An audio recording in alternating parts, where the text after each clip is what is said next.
Les Américains William Nordhaus et Paul Romer reçoivent le prix Nobel de l'économie pour avoir modélisé les vertus et les nuisances de l'activité économique sur le climat. Per Stromberg est le responsable du comité économie de l'Académie suédoise.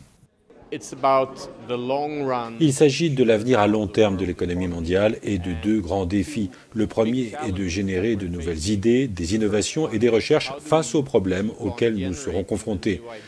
Le second défi est de savoir comment faire face aux effets négatifs de la croissance économique, aux émissions de gaz à effet de serre et au réchauffement climatique qui nuisent à l'économie et menacent la vie de tous sur Terre.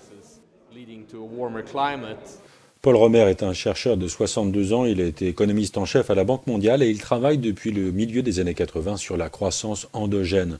Paul Romer met en lumière les liens entre les progrès techniques et la croissance. C'est un défenseur de l'environnement et il plaide pour des régulations pour encourager les entreprises à innover.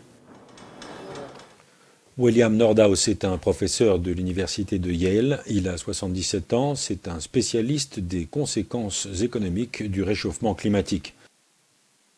Sur Twitter, Paul Romer a réagi à son Nobel en estimant que les hommes étaient tout à fait capables de réduire leurs émissions de carbone. L'attribution du prix Nobel de l'économie à ces deux spécialistes de la croissance verte coïncide avec la publication d'un rapport sur le climat des experts des Nations Unies qui dénonce la menace d'un emballement du réchauffement climatique si des mesures radicales n'étaient pas prises.